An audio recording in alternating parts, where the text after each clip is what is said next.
मैं मोहम्मद वैस news track channel पर आपका इस्तकबाल करता हूं। दोस्तों, आज हम बात करेंगे पुरानी दिल्ली की, पुरानी दिल्ली के किस्से कहानियों की। पुरानी दिल्ली के गली मोहल्लों में बहुत सारी कहानी किस्से मौजूद हैं, क्योंकि ये सदियों पुरानी आबादी है।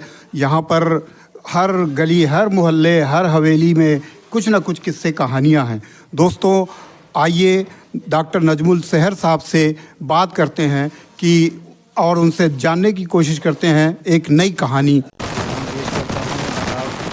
दिल्ली एक हमेशा से तवारीख़ के गवारे का आईना रहा है और मुतअद्दिद यहाँ पर जो तवारीख़ है उसके अवराक़ अगर आप पलटेंगे तो आपको हर अब वर्क़ पर कोई नई जो है वो कहानी मिलेगी। सबसे पहले मैं आपकी तवज्जो मबज़ूल कराना चाहूँगा, ये पुरानी दिल्ली का एक इलाका जिसको कूचा चेलान कहा जाता है, असल में ये चेलों का कूचा था और यहाँ पर बहुत ही जो मुसलमान रहा करते थे, बहुत ही जिसको कहा जाता है माली एतबार से बहुत ज़्यादा स्ट्रॉन्ग थे और कपड़े का उनका कारोबार था।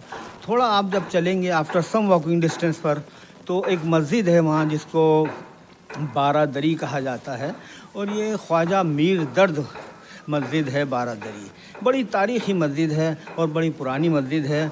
वहीं पर हमारी रिहाइश भी है और वहाँ पर एक वाक़या ये रोनुमा हुआ था कि आज से तकरीबन 70 या 80 बरस पहले जो हमारे बुज़ुर्गों ने ये बताया कि वहाँ पर एक पेड़ था जो बारादरी मस्जिद, हज़रत ख्वाजा मीर दर्द मस्जिद जिसको कहा जाता है, एक पीपल का पेड़ था और उस पर किसी खबीस का जो है वो असर था।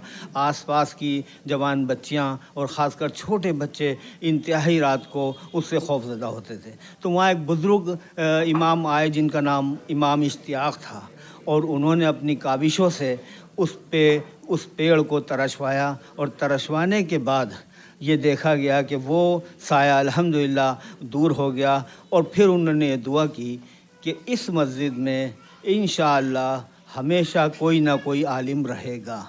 ये क्या अब वो पेड़ है?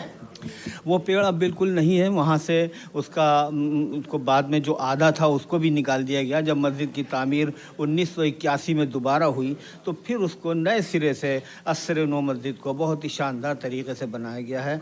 बड़ी तारीख़ी मस्जिद है, तवारीख़ गवाह है उसकी और वहाँ एक अजीब सा सुकून है। वैसे तो अल्लाह के हर घर में सुकून है, लेकिन बारादरी ख्वाजा मीर दर्द मस्जिद की एक अजीब अपनी एक शान है और वहाँ आप देखें तो आपको पता चलेगा कि वाकई यहाँ किस कदर रूहानियत है। और मोहल्ले के जो वो लोग हैं जो एक तवारीख़ी एतबार से वहाँ अरसे दराज से रह रहे हैं, वो लोग भी वहाँ पर आते हैं। सुबह फजर में तफसीर होती है अल्हम्दुलिल्लाह और वहाँ सब लोग जमा होते हैं। तो क्या उस घटना के बाद कभी किसी को कोई डर महसूस हुआ आते जाते या किसी भी तरह की कोई परेशानी किसी को हुई? देखिए, ये उसके बाद किसी को किसी भी तरह की अल्हम्दुलिल्लाह कोई परेशानी नहीं हुई और अब तो आबादी 3 गुना ज़्यादा बढ़ गई है। उस दौर में भी और उसके बाद भी न किसी जवान लड़की को कोई शिकायत हुई, न किसी बच्चे के चीखने की आवाज़ आई। अल्हम्दुलिल्लाह मौलवी इश्तियाक़ साहब ने जो मोतबर एक वली जिसको कहा जाता है, ज़ाहिरी वली तो वो थे ही, लेकिन उन्होंने जो वहाँ पर अल्लाह रब्बुल इज़्ज़त से दुआ की तो उसके बाद से अल्हम्दुलिल्लाह ये असरात जाते रहे। नजमुल सहर साहब ने ये कूचा चेलान की काफ़ी अच्छी स्टोरी सुनाई। इसी तरह हम आगे भी बात करते रहेंगे गली मोहल्लों के कहानियों किस्सों के बारे में। दोस्तों, हमारे चैनल को ज़्यादा से ज़्यादा सब्सक्राइब करें, हमारी इस वीडियो को